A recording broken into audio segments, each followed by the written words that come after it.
This is Counter Narrative News, bringing you somewhat of a week in review, really, but really it's a 2 decades in review, considering it's the 15th of February and it's the 20th anniversary of the historic protest march in London against the impending British and US war of aggression and destruction against Iraq back in 2003.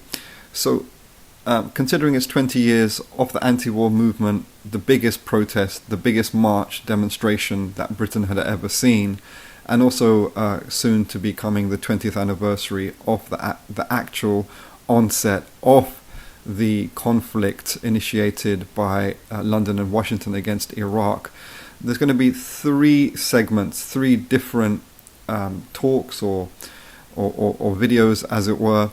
First of all, we're going to give a historical context of these conflicts and the anti-war movement leading up to February, March 2003. That's this segment. Then there'll be another separate second one, which will be about the anti-war movement itself around Iraq. And then the third segment, separate segment, will be about the Iraqi people's response themselves, particularly the opposition to the aggression by Britain and USA, particularly the so-called Iraqi resistance and what had happened around that. So to get into this, first of all, the global system now for many centuries has been dominated and captured by European colonial powers. And the First World War really signaled a conflict of the leading capitalist colonial states and powers in fending off emerging competitors to their global domination, which was particularly Germany. And so that triggered a global conflagration of conflict, which is called the First World War. So this global system has 3 real major contradictions that leads to violent conflict. First of all, it's violent competition between the leading global powers in the case of the First and Second World War. Secondarily, it's the violent relationship between the most powerful states in the world, which are still the European advanced capitalist and colonial states, against the oppressed nations, the smaller nations, the nations of the global south or the third world. And so they conduct these conflicts to maintain their global domination in terms of military power that facilitates their economic interests, their pursuit of the maximum rate of profit and super profits from the global working class, labor, and also the environment.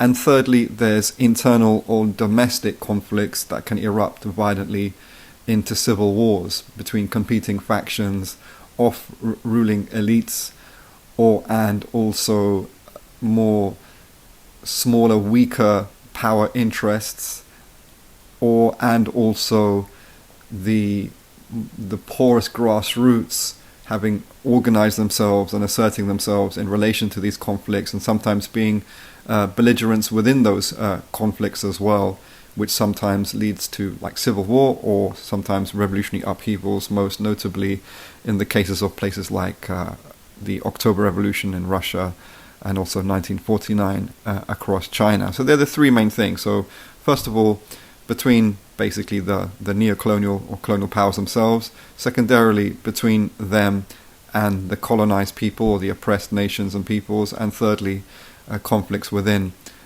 states themselves. So the histories of the anti-war movement is quite interesting and complex. So if we go to the period between the 2 world wars, so the 20s and 30s, going into the 40s, there's a series of conflicts initiated by the strongest states on the planet at that time, particularly states like in West Europe and North America. So the most notable conflicts really at this time is the Italian aggression in its attempted further colonization of Ethiopia and also Libya.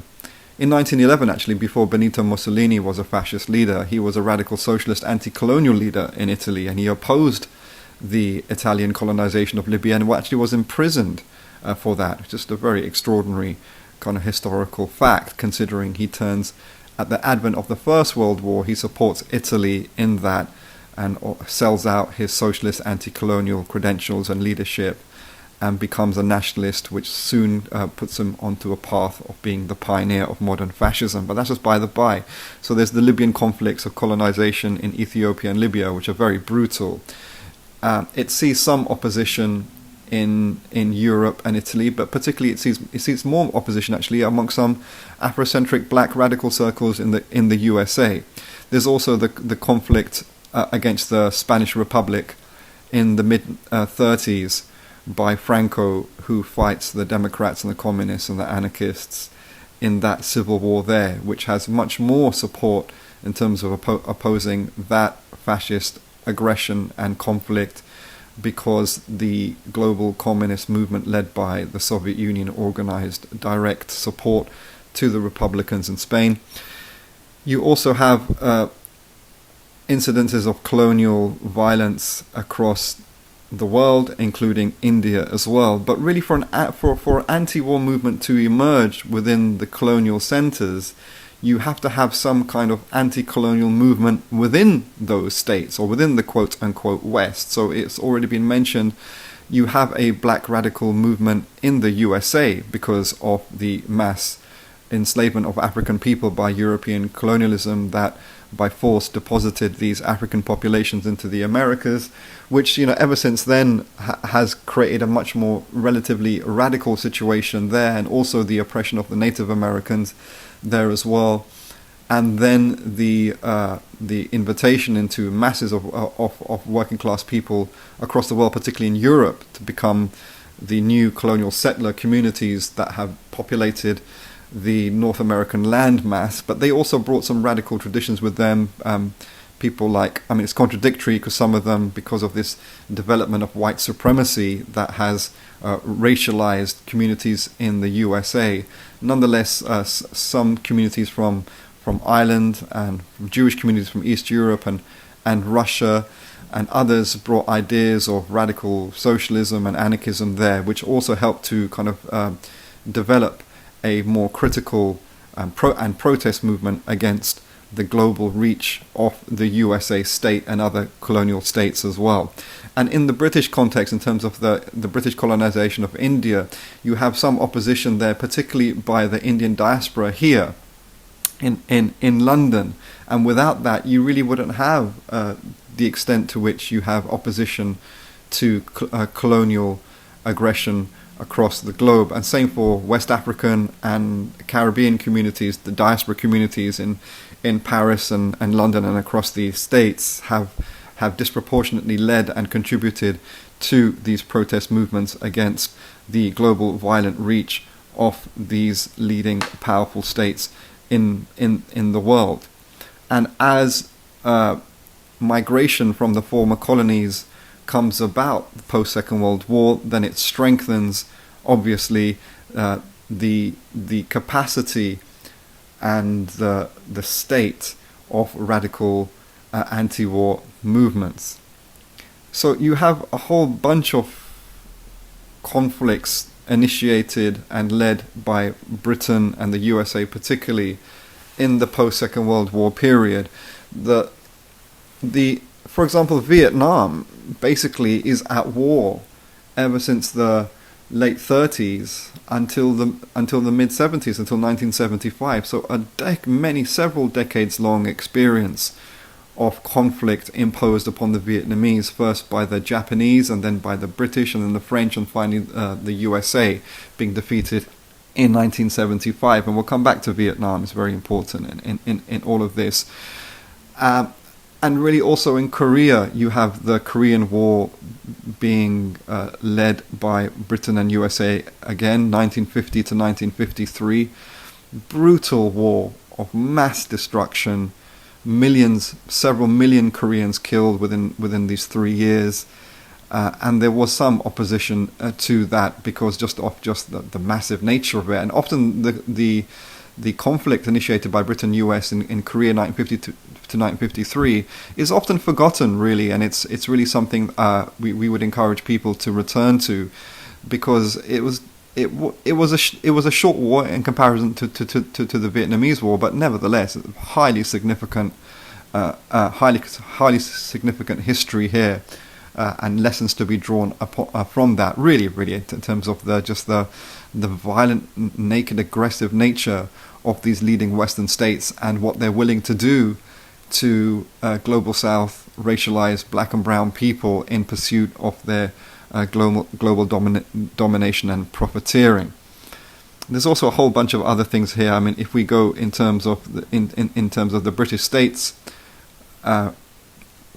global reach of violence, you have from 1948 to 1960 the bloody work of the British in British Malaya against the communist-led insurgency there for independence. You have the Suez Crisis of US, Britain and Israel in an alliance against Egyptian right to control their own waterway, that's the Suez Canal, in 1956.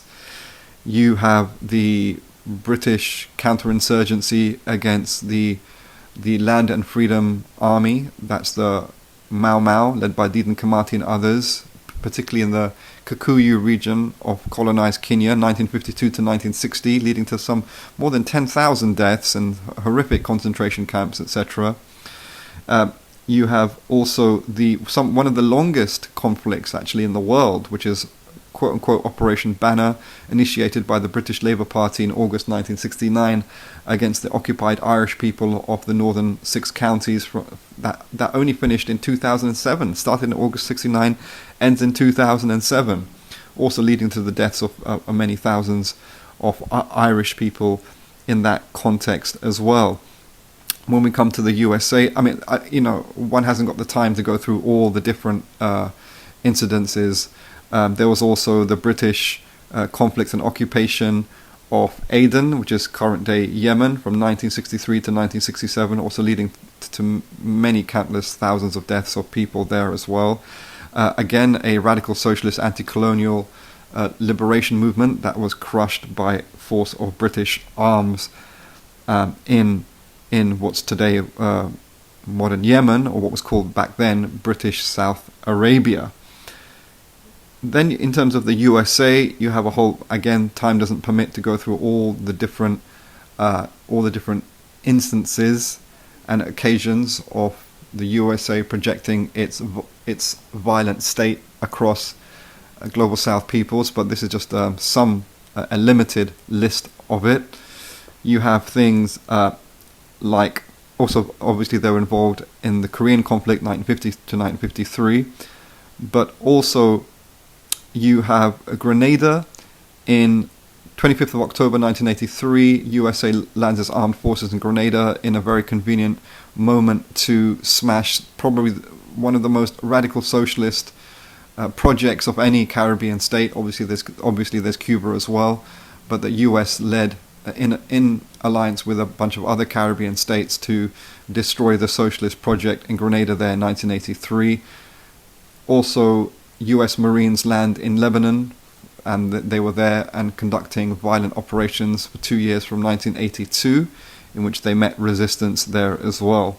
Obviously, the British also conduct the conflict against Argentina in the Las Malvinas Islands, what the British called the Falklands, in 1982 as well. Now, all of these, they have different levels of anti-war opposition to them, particularly Grenada saw opposition because of the African diaspora in the USA, and also the Caribbean diaspora there as well, contributing to that anti-war movement. You have the US intervention in Panama as well in December 1989, overthrowing the government of Noriega there at that time, which involved 27,000 US troops.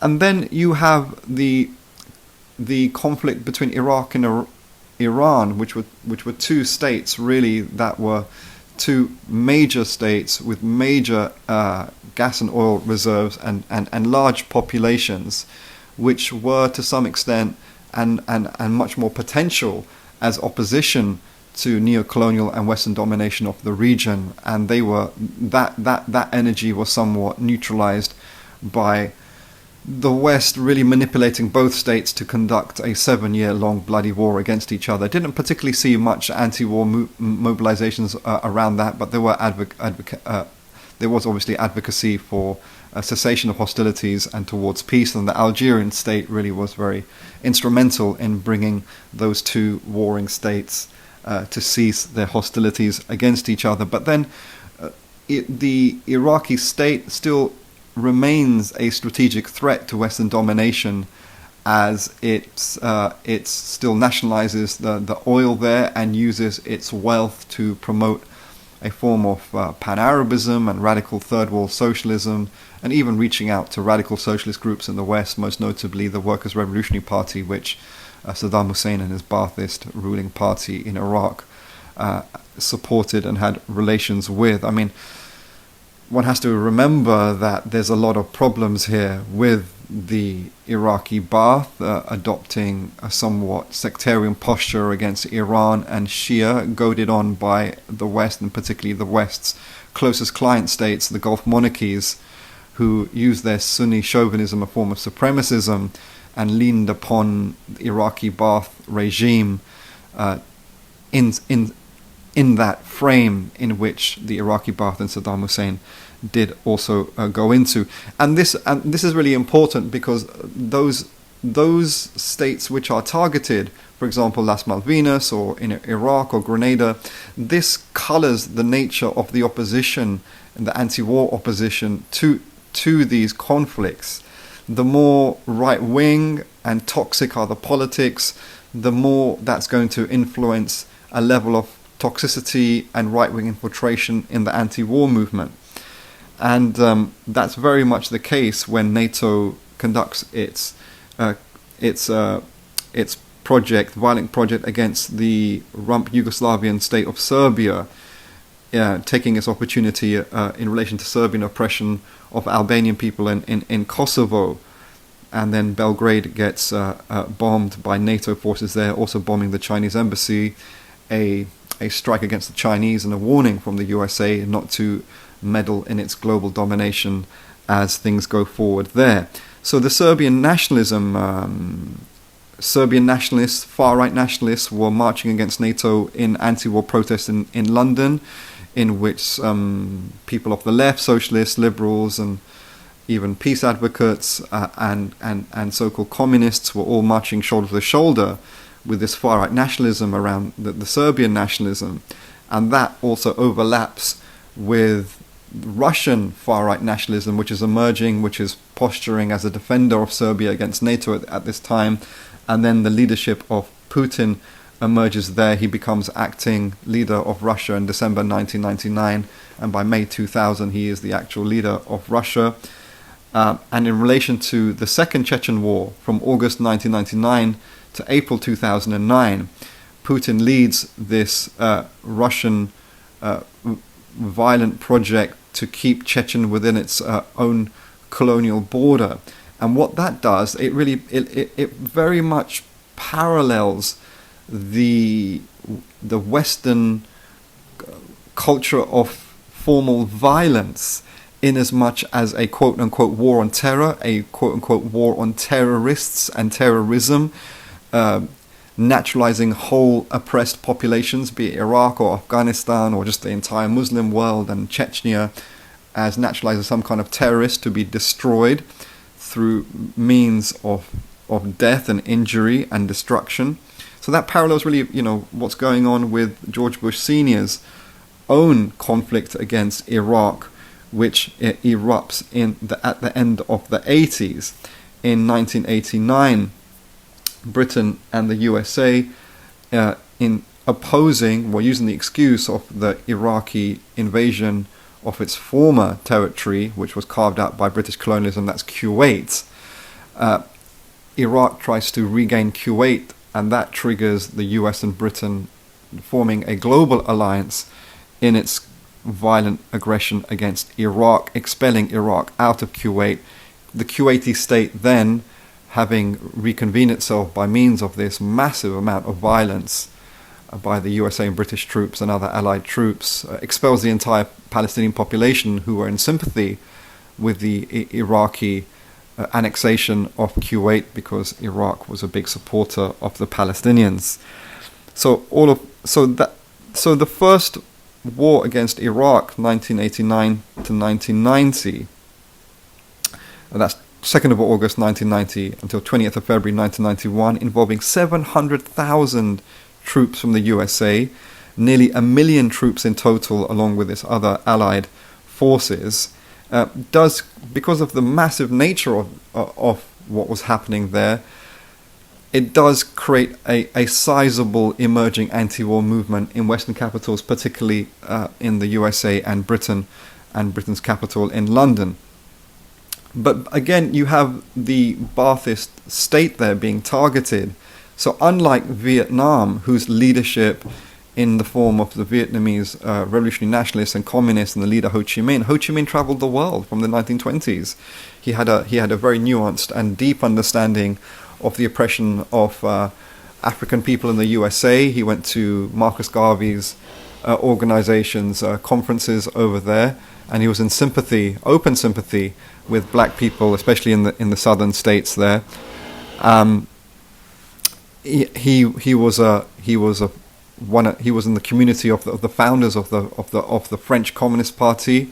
He spent a lot of time in London. He had a global understanding, and he understood the different complexities and cultures of working class politics around the world, and that really informed then the Vietnamese resistance outreach to radical movements in Britain and France and the USA, etc. And you know, the late 60s was really the most radical moment in the last 100 years or more. And in that context, you have the USA recruiting mass amount of working class people into its violence in Vietnam. The world is radicalizing around radical socialism and anti-colonial ideas anyway. That's influencing young people in the USA, including black working class youth who are being recruited, and resulting in Muhammad Ali's famous quip that he's not going to be recruited into fighting and killing another bunch of poor, darker-skinned people on the other side of the world. But the growing Western aggression, and kind of, it becomes a part of Western culture, very much British and US culture. This violence against Iraq doesn't have the same kind of parallels of politics, so you don't have that same kind of radicalization in the anti-war movement that you have in the movement against the Vietnamese War. But also, what you have here into the 90s, so Iraq is imposed with a really stringent, also violent sanctions regime in which many children suffer. Hundreds of thousands and millions of Iraqi children die as a result of the sanctions. That triggers sympathy from the West and informs and the support to the anti-war movement. But at the same time, radical left politics are dwindling after the historic defeat of those ideas and movements around 1989 to 1991, with the end of the global socialist bloc for the main. So what instead nature abhors a vacuum. You cannot have a vacuum in nature, and you cannot have a vacuum in politics. It's always filled by something, and if it's not filled with leftist ideas of left revolutionary socialist, anti-imperialist, anti-colonial ideas, then it was then increasingly filled by right-wing conspiracies and right-wing forces and right-wing frameworks in the 90s, and which then informs and seeps into the anti-war movement as well. In addition to the kind of mirror images of Western supremacism and racism in the form of Russian nationalism in the Chechen War, and in Serbian nationalism in terms of the Serbian conflict by NATO in 1999, you also have, with the 9/11 attacks on the World Trade Center, you have the entry then of supremacist forces within the Muslim community. So historically, those forces supported by Thatcher and Reagan in their war against the socialist state in Afghanistan in the 80s, and also the West's creation and continued support of Saudi Arabia and other Gulf monarchies, And then the attack on Afghanistan after the 9/11 attackers, the majority of which were actually from Saudi Arabia. You have the entry into the anti-war movement of supremacist forces from these communities as well, which are in a counter-oppositional political battle with the supremacist forces of the Serbian nationalist and Russian nationalist type. So that's an interesting kind of development that occurs into the early 2000s as a result of 9/11 and the Western-led invasion and occupation led by NATO in 2001 against Afghanistan, which only ends in late 2021. And the legacies of that, it continues to devastate the Afghan people there. So that is just to give you an idea of what the situation was and the political developments were in the lead up to the anti-war movement, and then the 15th of February 2003. The next segment will really go into the details of the anti-war movement at that moment, and then what happens through 2003 and then 2004, 2005, going into things like the Israeli aggression against Gaza that continues every few years, the July war in 2006, between Israel and Lebanese Hezbollah, and then quite shortly after that, the NATO operation against Libya in 2011, and then analysing the health or the ill health of the Western anti-war movement around that. So in summary, really, what you have is you have opposition in the West against the violent global reach of leading Western states in the form of anti-war movements, quote unquote. The anti-war movements, the health of which is really dependent on the diaspora of oppressed global South peoples within the West informing and leading these anti-war movements. And then the other part of this is really those political entities or states targeted then inform and color the nature of the anti-war movement. So if Grenada as a revolutionary socialist state is targeted, then that informs the anti-war movement of being relatively more radically socialist. If Vietnam is targeted, then the Vietnamese communists are having an influence on the black liberation movement and black and Asian communities and working class struggle within the West as well. But then if the Taliban regime is targeted, or the supremacist regimes around Serbia, etc., then that also then informs and infiltrates the anti-war movement with those type of ideas as well. So I hope that was interesting and was useful to people. Please do continue to support our work, and please we signpost you to the next segment on this, which may be in a couple of days. We wish you all the best. Thank you.